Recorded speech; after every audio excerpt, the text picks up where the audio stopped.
So Royale High influencers are dropping like flies, and it's honestly super sad to see as someone who formerly played the game and used to watch a lot of these creators. And there's a sad reason as to why. I can speculate why all these creators are leaving, and you can really see the first-hand impacts it has on Royale High's player base.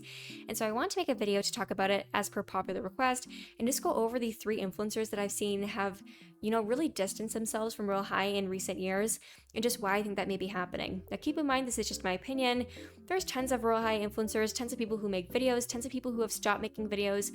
I'm just pulling from the 3 that I can think of off the top of my head that I used to watch, I am the most familiar with. But with that in mind, for those of you that didn't hear the absolute tragic news about 8 days ago, one of the largest Royale High YouTubers ever, by the name of Cybernova, that had over 850,000 subscribers and had been on YouTube since 2012, officially announced that she was permanently retiring from Roblox and in turn Royale High. Now in her video, she did give a couple reasons as to why she was retiring. I will link her video down below if you guys want to watch it, because honestly, I can't do justice to what she said. She had a lot of really important things to say, and I would definitely recommend that you guys watch her video. But with that in mind, she kind of just talked about how she had aged out of Royale High, and that her goal was always to promote creators and to, share opinions and to share people's voices that maybe couldn't be heard otherwise. And something that she brought up in her video as well was how she had felt that she had been mistreated by Royale High developers. Now, she did also touch on how the Royale High dev team, or I guess communication team, had apologized to her, but with her badge being removed and just all the controversy and drama that happened with the Royale High developer team, I can understand why she would still be, somewhat upset about it. She did say it was water under the bridge, but to be fair, if I spent years of my life making content for a game just for that game to treat me like I would be mad, okay? I would be fuming, so I think she handled this a lot better than I would have. But she kind of just talked about how the game kind of changed. And not just Royale High, but a lot of games on Roblox have started to implement just kind of gambling kind of aspects, or stuff that really encourages you to purchase things in the game, which is something I've discussed about Royale High, where they've taken out a lot of the farming methods in the game to, in my opinion, encourage players to spend real life money on things like diamonds so that they can afford limited time items in the shop, which, to be fair, it's a very smart marketing tactic. I can't take that away from them. It's a smart way to make money. Is it necessarily the best way, the morally correct way to make money?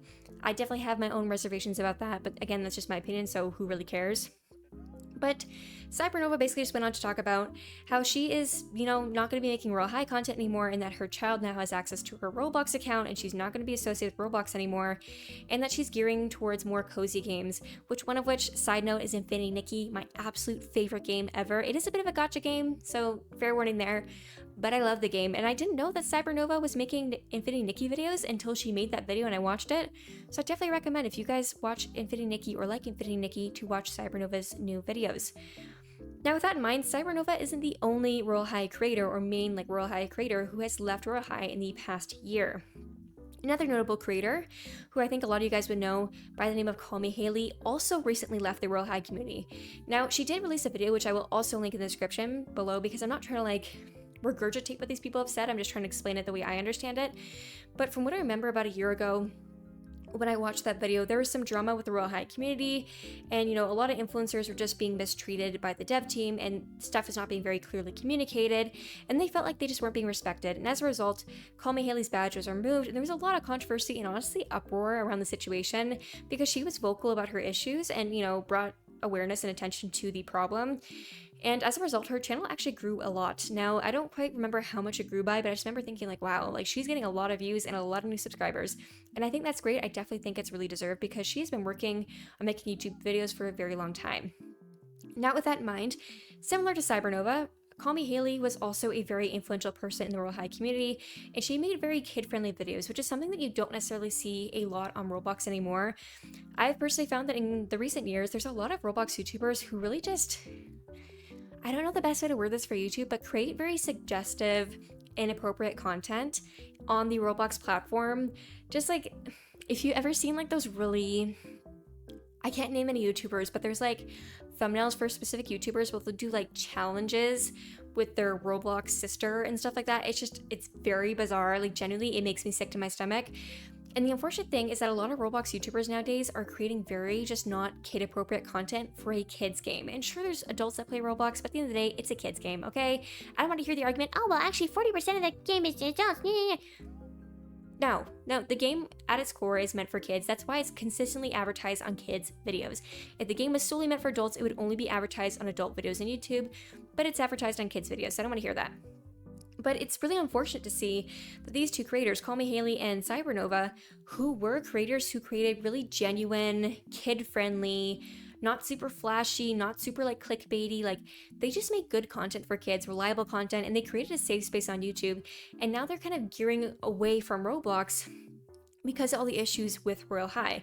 Now, Callmehhaley, although she did make a video on the situation, I don't distinctly remember her ever saying like she's not playing Royale High ever again, but she has like noticeably on her channel switched more towards Dress to Impress content, where she's making content surrounding that game rather than Royale High.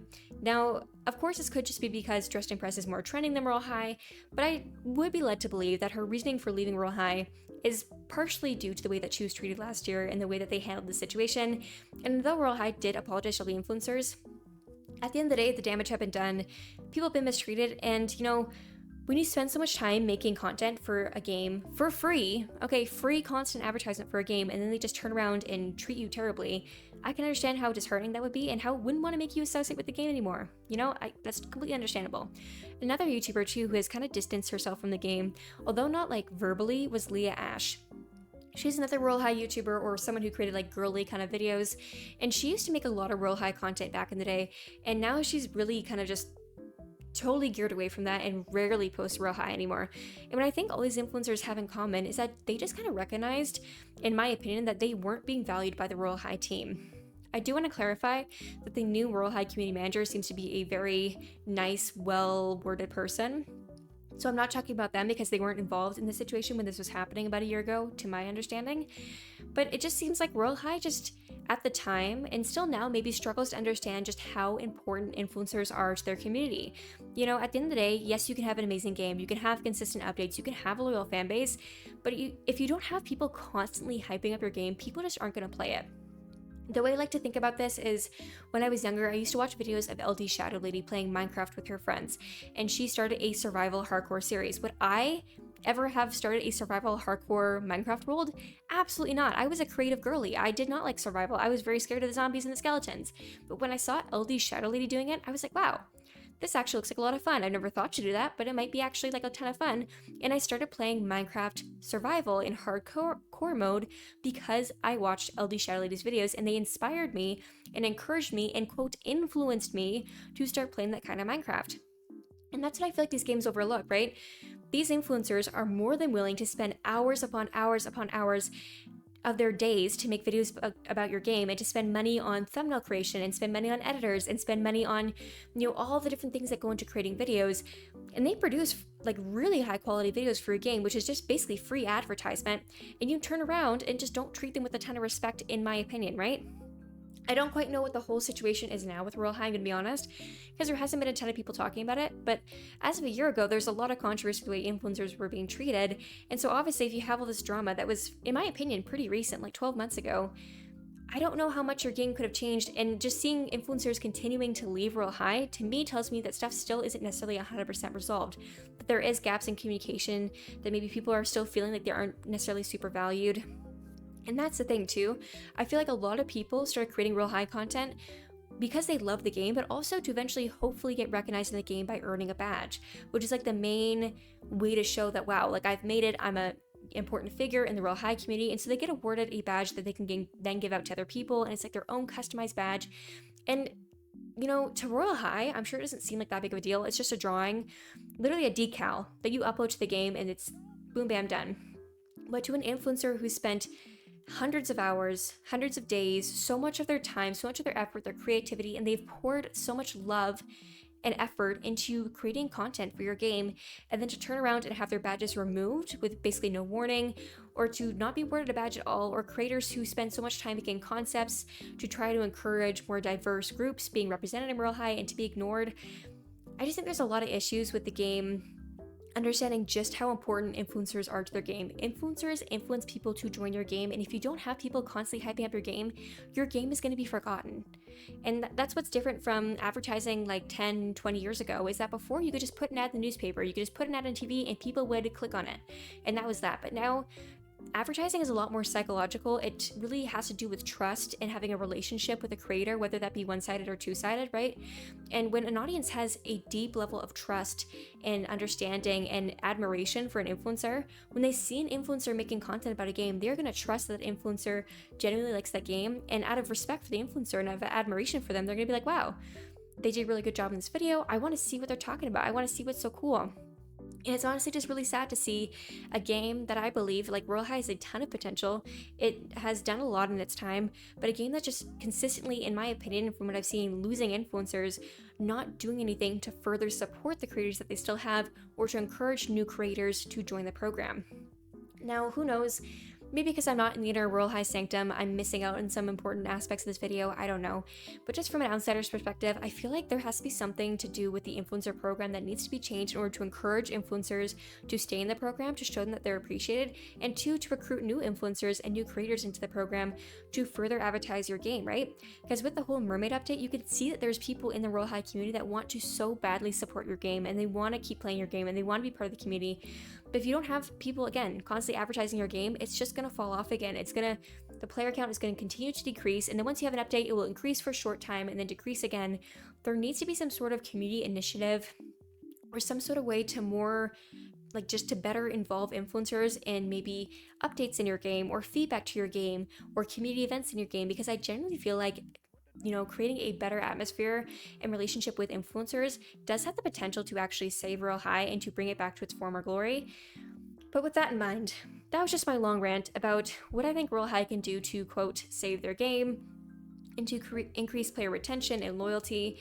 At the end of the day, advertising is a lot more about feelings and, connection to influencers than it is just about advertising now. And so games have to be aware of that. And when they're advertising their games, to maintain respectful, cordial, and, just professional relationships with influencers to promote an environment where people feel like they can join a game and be respected and be appreciated and their work can be understood and valued. And unfortunately, when you just kind of act like influencers aren't important to your game and that they're an afterthought, it's going to show in the numbers of your game as influencers continue to leave and thus your player count begins to lessen. But anyways, let me know what you guys think about this in the comment section below.